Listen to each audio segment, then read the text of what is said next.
बिस्मिल्लाहिर्रहमानिर्रहीम। अस्सलाम वालेकुम।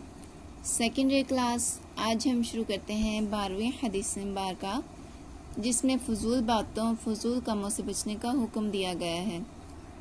अन से अबी हुरैरा रज़ियल्लाहु तआला अन्हु, अबू हुरैरा रज़ियल्लाहु तआला अन्हु से रिवायत है, क़ाला बयान करते हैं, क़ाला रसूलुल्लाह, फरमाया रसूलुल्लाह सल्लल्लाहु अलैहि वसल्लम ने, मिन से हुस्न खूबी इस्लामी, इस्लाम की खूबी ये है, मरई आदमी, तरकुहु छोड़ दे इसे, माँ जो ला नहीं, यानी ही सरोकार इससे या गर्ज इससे, कि आप सल्लल्लाहु अलैहि वसल्लम ने फरमाया कि किसी आदमी के इस्लाम की खूबी ये है कि वो इस चीज़ को छोड़ दे जिससे इसको कोई सरोकार या कोई गर्ज नहीं है। तिरमिज़ी, इस हदीस को तिरमिज़ी ने भी रिवायत किया है।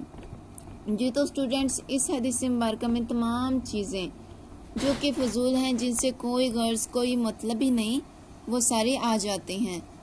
इंसान इस दुनिया में आखिरत कमाने के लिए आया है, और आखिरत इतनी बड़ी चीज़ है कि कोई शख्स अरब साल आखिरत के कामों में लगा दे तो वहाँ पहुँचकर अपने अमल को कम समझेगा और ये हसरत करेगा कि काश और नेकिया कमा लाता तो बेहतर होता। इसलिए हर शख्स के लिए ज़रूरी है कि आखिरत की लज्जतों और नेमतों को हासिल करने और दर्जात बुलंद करने के लिए हर सांस को कीमती और बहुत बड़ी नेमत समझे और इसे आखिरत के कामों में खर्च करे। और यही नहीं कि अपने आप को गुनाहों से बचाए, बल्कि वो फजूल बातों बेकार कामों से भी बचे जिनके करने से दीनों दुनिया का कोई फ़ायदा नहीं है।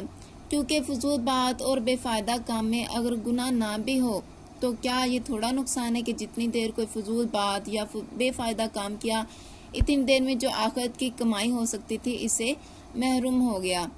मोमिन की शान ये है कि बेहतर से बेहतर इखलाक इख्तियार करे और ज़्यादा से ज़्यादा आखिरत की तैयारी करता रहे।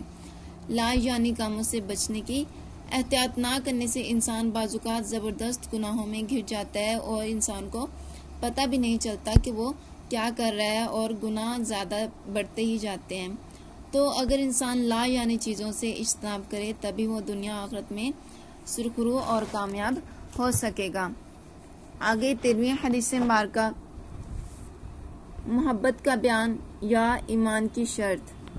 अन से अबी हमज़ा, अबू हमज़ा अनस इब्न मालिक रज़ियल्लाहु तआला अन्हु, हज़रत अबू हमज़ा अनस बिन मालिक रज़ियल्लाहु तआला अन्हु से रिवायत है, खादिम, जो कि खादिम हैं, गुलाम हैं, रसूलुल्लाह सल्लल्लाहु अलैहि वसल्लम के खादिम और गुलाम हैं।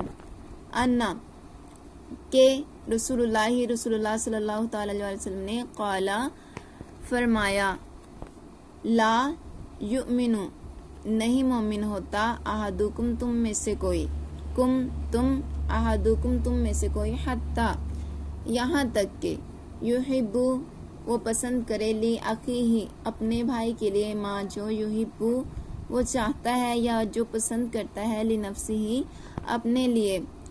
रवाहु रवायत किया है बुखारी व मुस्लिम, इस हदीस मुबारक को बुखारी और मुस्लिम ने भी रवायत किया है।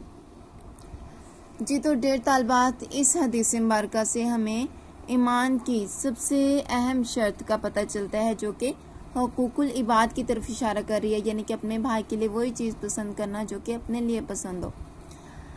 किसी मुसलमान का ईमान इस वक्त तक मुकम्मल नहीं समझा जाएगा जब तक वो अपने भाई मुसलमान के लिए इस चीज़ को पसंद ना करे जिस चीज़ को खुद अपने लिए पसंद करता है। चीज़ से मुराद दीन और आखिरत की भलाई है। चनाचे एक रवायत में मिनल खैर का लफ्ज़ सरी तौर पर मंकूल है। रही बात कि दुनिया और आखिरत की भलाई का ताल्लुक किन चीज़ों से है, तो आखिरत की भलाई ये है कि नेक अमाल और अच्छे अहवाल की सादत नसीब हो, खात्मा बिल खैर हो, कब्र की सख्तियों, क़यामत के दिन की बाज़ पुरस, दोज़ख के अज़ाब से निजात हासिल हो, अपने अमाल सालिहा के सबब अल्लाह ताला के फजल से जन्नत में आला दर्जात मिले, खुदा और खुदा के रसूल की खुशनुदी हासिल हो।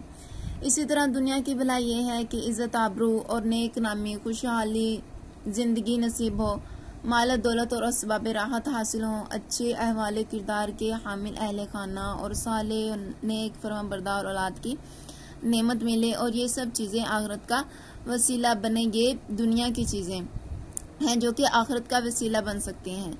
जो मुसलमान दुनिया आखिरत की इन नेमतों और भलाइयों को अपने लिए चाहता है, इसको चाहिए कि वो इन दुनियावी और उखरवी नेमतों को और भलाइयों को अपने सारे मुसलमान भाइयों के लिए चाहे, क्योंकि यही कमाल ईमान भी है और दीनी अखुवत का तकाजा भी यही है। शरई बातों की नापसंदीदगी। अगर ये कहा जाए कि जो मुसलमान महज शैतान के फरेब, नफसानी हर्स और फसाद बातिन की वजह से अपने लिए दुनिया के मालो ज़र, दुनिया की जाह के लिए तलबगार ख्वाहिशमंद होते हैं और इस मालो जाह का नतीजा गुनाहों में हैसियत, फितना, फसाद, जुल्म, जुर और आखिरत के वबालो अजाब के अलावा और कुछ भी नहीं होता, तो इस मालो जाह की ख्वाहिश किसी दूसरे के लिए कैसे कर सकते हैं? इसका जवाब ये है कि जो मालो ज़र या जो जा वगैरह, इज्जत वगैरह दीन के नुकसान और आखिरत के अजाब का बायस हुआ, तो इसको खैर भलाई के ज़मरे में शुमार किया ही नहीं जा सकता। लिहाजा हर मुसलमान को चाहिए कि वो इस तरह के मालो ज़र, इस तरह के गुरूर वगैरह, जाहो, हशमत, इज्जत वगैरह को ना तो अपने लिए पसंद करे और ना ही किसी दूसरे मुसलमान के लिए पसंद करे। ताहम इस बात को मलहूज़े खातिर रखना चाहिए कि मालो दौलत या इज्जत वगैरह ये खुद बुराई नहीं है और ना ये हर हालत में बुराई तक पहुंचने का सबब बनते हैं, बल्कि इनके ताल्लुक से बुराई या भलाई का तरमतार खुद इंसान के ज़हन मिजाज और इसकी तबी खासियत पर होता है। इंसान की माशरती ज़िंदगी का माशी असूल ये है कि इसके बहुत से काम माशरे के दूसरे अफराद से मुतल्लिक होते हैं और माशरे का हर फर्द दूसरे शख्स से यही तवक्का रखता है, यही उम्मीद रखता है कि वो इसका काम पूरी दयानतदारी और पूरी ईमानदारी से सरअंजाम दे। इस तरह माशरे का हर फर्द दूसरे शख्स से यही तवक्का रखता है कि वो इसके साथ किसी किस्म के धोखे या फ्रेज से काम नहीं लेगा या किसी नुकसान पहुंचाने की कोशिश नहीं करेगा। और जब माशरे का हर फर्द अपने ऊपर ये बात लाजिम कर ले कि वो दूसरे अफराद के साथ वही रवैया इख्तियार करेगा जिसकी इसे दूसरों से तवक्को हो, तो इसके नतीजे में लोगों के माशरती ताल्लुकात इस मुकाम तक पहुंच जाएंगे जो किसी भी मुहज़्ज़ब, तरक्की याफ्ता और फलाही माशरे में हो सकते हैं। अल्लाह अज़्ज़ व जल हमें भी इखलाक़ी हसना जैसी अजीम नेमत से नवाजे। आमीन। अल्लाह हाफिज़।